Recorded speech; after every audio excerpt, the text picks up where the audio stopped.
নমস্কার বন্ধুরা, আবার নিয়ে চলে এসেছি তোমাদের জন্য একদম একটা টেস্টি রেসিপি।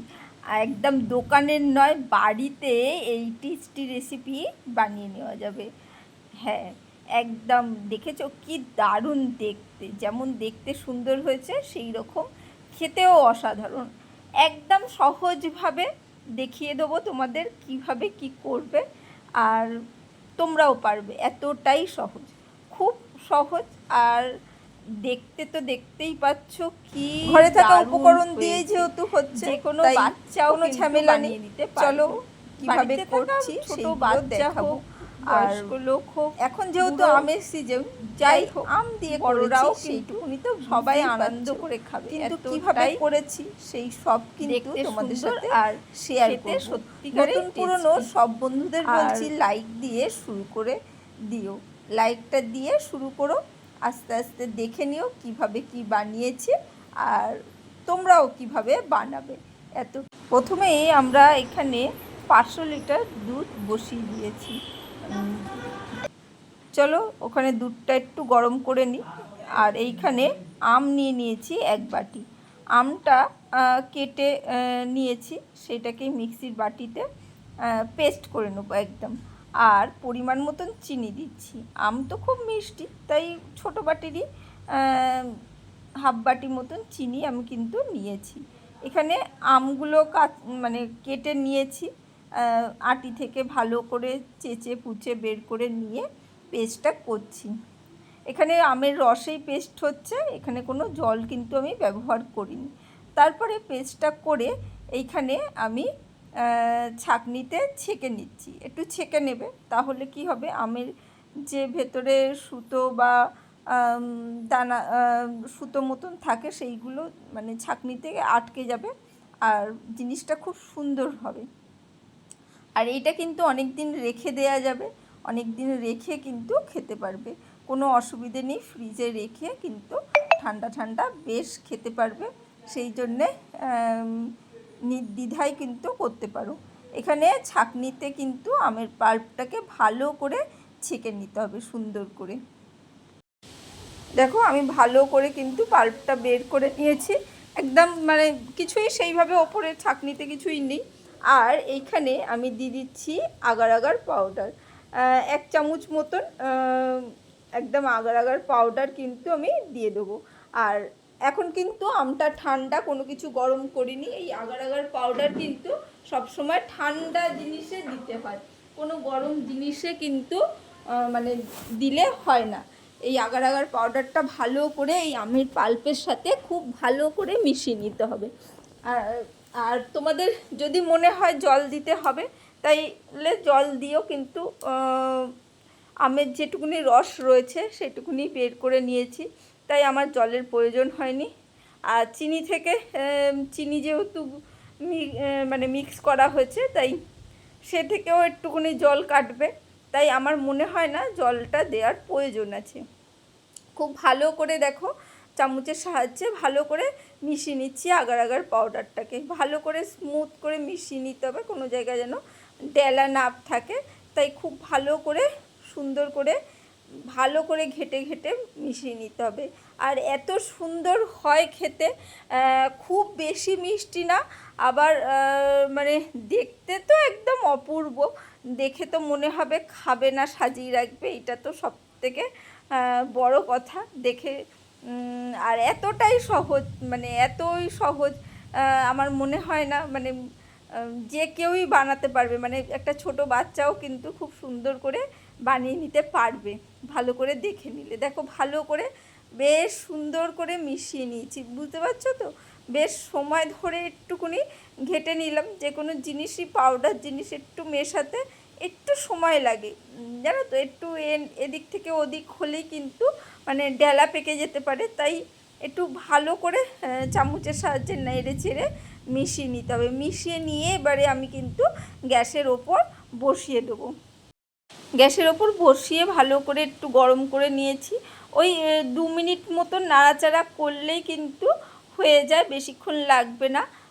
2 মিনিট কিন্তু আমি হালকা করে নাড়াচাড়া করে নিয়েছি। হালকা গরম হলেই দেখবে জিনিসটা বেশ মানে ঘন হয়ে আসছে হালকা করে।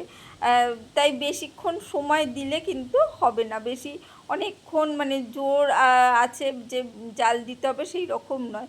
আর দেখো আমি এই কাচের পাত্রটা নিয়ে নিয়েছি। তোমাদের যদি না থাকে, দেখো এরকম টিফিন বক্স থাকে বাচ্চাদের, এরকম টিফিন বক্স, চৌকো টিফিন বক্স, লম্বা টিফিন বক্স, তারপরে এই সম্পাবড়ির কৌটোগুলো, এই সবগুলো তো থাকে, এই চৌকো জিনিসগুলো বা ডিম্বাকৃতির জিনিসে তোমাদের যেটাই পছন্দ হয় সেই জিনিসের মধ্যে কিন্তু একটু গরম অবস্থায় কিন্তু ঢেলে নিতে হবে, ঠান্ডা হতে দিলে হবে না, ঠিক আছে। কড়া থেকে আমি এটা এই পাত্রের মধ্যে ঢেলে দিয়েছি। আমি এই পাত্রের মধ্যেই পুরো জিনিসটা করব, তাই একটু বড় পাত্র নিয়ে নিয়েছি যাতে সুন্দরভাবে এখানটা সেট হয়ে যায়। আবার পরবর্তী যে এটা জমাবো সেটাও কিন্তু এর মধ্যেই জমাবো, তাই বড় পাত্র নিয়েছি। দেখো সুন্দর করে আমি ঢেলে দিয়েছি। এটা এবারে কিচ্ছু করতে হবে না, এটাকে মানে ঝুড়ি চাপা দিয়ে এবার ঠান্ডা হতে দিতে হবে, ঠিক আছে। 2-3 মানে ঘন্টার মধ্যে এটা মোটামুটি ঠান্ডা হয়ে যায়। দেখো ঠান্ডা হয়ে গেছে। এবারে আমি তোমাদের কেটে দেখাচ্ছি। দেখো কিভাবে জেলির মতন একদম রেডি হয়ে গেছে। রঙটা দেখেছো তো কি সুন্দর এসেছে, একদম মানে কোনো মানে অন্য কিছু কালার ছাড়া আমের রং দিয়েই কিন্তু এটা হয়েছে। আমের একদম মানে যেহেতু হিমসাগর আম একদম পাকা আম, মানে তোমাদের কাছে যে আম থাকবে মিষ্টি জাতীয় আম সেই আমেই কিন্তু করে নিতে পারবে। আর আমের নিজস্ব একটা রং রয়েছে, সেই রঙেই কিন্তু এটা মানে কালারটা চলে আসবে, সেই জন্য কোনো চিন্তা নেই। আর আর কি সুন্দর মানে কেটে যাচ্ছে বুঝতেই পারছো। একদম ছোট ছোট করে পিস করে কিন্তু আমরা কেটে নিচ্ছি, বড় পিস নয়, একদম ছোট ছোট পিস করে কেটে নিতে হবে। তাতে কি হবে, এটা দেখতে বেশি সুন্দর হবে। সেই জন্যে একদম ছোট ছোট করে লম্বা লাইন করে কেটে এবার আড়ে থেকে এরকম করে কেটে নিচ্ছি। এইভাবেই কিন্তু কেটে নিলেই কিন্তু সব মানে একদম পিস হয়ে যাবে। আর বলছি না মানে দেখে বুঝতেই পারছো ছুরিটা যাচ্ছে মানে কতটা মানে স্মুথ হয়েছে একদম, মানে দেখেই মানে তোমাদের মনে হবে মানে বাচ্চা কাচ্চাদের সামনে যদি বানাও, বাচ্চা কাচ্চারা তো মানে রাখবেই না, এটাকেই খেয়ে নেবে এই রকমই। এতটাই সুন্দর দেখতে হয়েছে। একটা চামচের সাহায্যে তোমাদের আস্তে আস্তে হালকা করে তুলে দেখাচ্ছি। দেখো সুন্দরভাবে কিন্তু একদম সেই খেলার বাচ্চাদের সেই চৌকো চৌকো খেলার জিনিসগুলো হয় না, সেই রকম একদম কিন্তু সব উঠে চলে আসছে। দেখো একদম এতটা মানে বাড়িতে যে এত সুন্দরভাবে মানে ম্যাঙ্গো পুডিং বা জেলি যাই বলো না কেন সেটা বানানো যায়, সত্যিকারে আগে না দেখলে একদমই জানতাম না। দেখো সুন্দর করে কিন্তু আমি সবগুলো সব ওলট পালট করে নিয়েছি। এরপরে যে দুধটাকে গরম করে রেখেছিলাম, হালকা জাল করে রেখেছিলাম, সেটাও কিন্তু অলরেডি ঠান্ডা হয়ে গেছে এটা জমতে জমতে। এই দেখো এটাকে দেখাচ্ছি, দেখো একদম জেলির মতন ছোট ছোট টুকরো, একদম স্মুথ দেখতে, কি দারুণ মানে কি বলবো মানে আমার তো মানে দেখো মানে কি মানে বলার মতন কিছু নেই, এতটা সুন্দর হয়েছে। এটা একটা খেয়ে চেক করে নিলাম, এটাও বেশ ভালো সুন্দর মিষ্টি কিন্তু হয়েছে। এবারে দুধের পাত্রটা নিয়ে নিয়েছি। দুধটা ফুটিয়ে যায় মানে অল্প করতে হবে সেই রকম নয়, আমি কিন্তু একটু জাল করেই নিয়েছি। মানে পাতলা দুধ হলেও কিন্তু হয়ে যাবে, মানে ঘন করতে হবে এরকম নয়।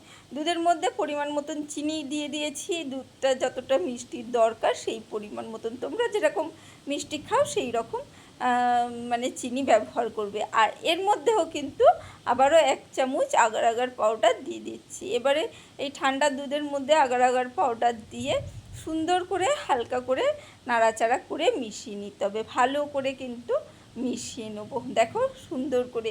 আর এই পর্যন্ত এসে যারা লাইকটা দিতে ভুলে গেছো তারা অবশ্যই একটা ছোট্ট করে লাইক দিয়ে দিও, আর এইভাবে পাশে থেকো। আর এই আম থাকতে থাকতে এই সিজনে কিন্তু অবশ্যই এই পুডিং কিন্তু করে খেও। দেখো মিশিয়ে নিয়েছি, মিশিয়ে নিয়ে আমি গ্যাস জেলে কিন্তু বসিয়ে দিয়েছি। গ্যাস জেলে বসিয়ে দিয়ে এটাও কিন্তু ওই 2 মিনিট মতন জাল করে নিতে হবে, নাড়াচাড়া করে দিতে হবে, ঠিক আছে? এটাকে মানে ফেলে রেখে দিলে হবে না, 2 মিনিট একটু নাড়াচাড়া করে দুধটাকে গরম করে নিতে হবে। 2 মিনিটের বেশি কিন্তু একদমই লাগবে না। নাড়াচাড়া করে দেখো গরম করে নিচ্ছি।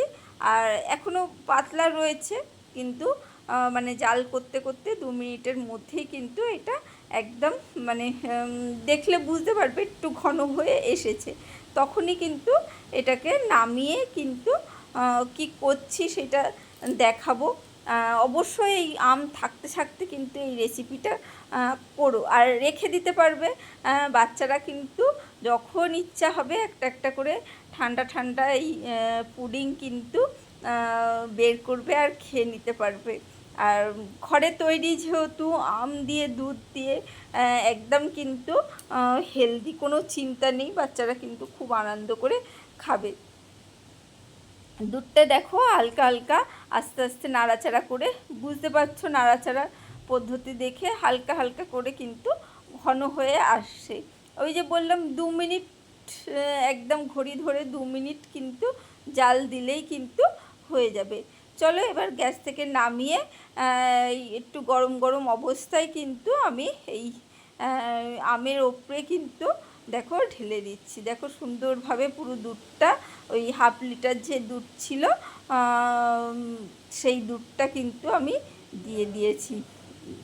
দেখো এবারে দিয়ে হালকা করে একটু নাড়াচাড়া করে নিচ্ছি, যাতে আমের বক্সগুলো সেইগুলো দুধের চারিদিকে কিন্তু ছড়িয়ে যায়। তাহলে কি হবে, যখন বসবে খুব সুন্দরভাবে ফুটে উঠবে জিনিসগুলো। সেই জন্য একটু নাড়াচাড়া করে সব দিকে যাতে আমের এগুলো বক্সগুলো চারিদিকে ছড়িয়ে থাকে, সেই জন্যে কিন্তু আমি একটু নাড়াচাড়া করে নিলাম। আর কিছুই নয়, এটাকে কিন্তু এবার ঠান্ডা হওয়ার পালা, ঠান্ডা করতে দিলেই কিন্তু হয়ে যাবে। এবারে 1 থেকে 2 ঘন্টা একটু অপেক্ষা করলেই ঠান্ডা হয়ে যাবে। তারপরে কিন্তু ফ্রিজে রেখে একটু ঠান্ডা ঠান্ডাও সার্ভ করতে পারো। দেখুন এই সাইডটি দেখাচ্ছি কি দারুণ দেখতে হয়েছে, দেখেছো? এটা এবার বসে দেখবে, যখন বসবে একদম কিন্তু এইভাবেই কিন্তু বসে যাবে। যে যেরকম রয়েছে দেখো সে সেরকমভাবেই কিন্তু বসে গেছে। এবার এই সাইড দিয়ে খুন্তি দিয়ে আমি কিন্তু একটু করে নিচ্ছি, যাতে জিনিসটা বড় তো থালায়। আমি সত্যিকারে প্লেটে ওল্টানোর আগে আমি ভাবছিলাম মাঝখানটা যদি ভেঙে যায় তাহলে পুরো মানে বেকার হয়ে যাবে। প্রথমে ভাবছিলাম কেটে বের করব না কি করব, তারপরে যে না, থালায় উল্টেই দেখি, তাই সাইডগুলো একটু খুন্তি দিয়ে ছাড়িয়ে নিলাম, নিয়ে তারপরে থালা দিয়ে তো প্রথমে দেখিয়েছি উল্টে দিয়েছিলাম, তারপরে এই চৌকো চৌকো করে কেটে দেখো কি দারুণ দেখতে হয়েছে, তাই না? বাজার থেকে আর কিনে আনার দরকার কী আছে, বাড়িতেই বানিয়ে নিও এই ম্যাঙ্গো পুডিং, অবশ্যই বানিও। চলো আজকের জন্য টাটা, বাই বাই, আবার দেখা হবে অন্য কোনো দিন অন্য কোনো রেসিপিতে। ভালো থেকো, সুস্থ থেকো, আর সব সময় এইভাবে পাশে থেকো। আমি কিন্তু সব সময় তোমাদের পাশে আছি, আর তোমাদেরকে অসংখ্য ধন্যবাদ আমার পাশে থাকার জন্যে এইভাবে।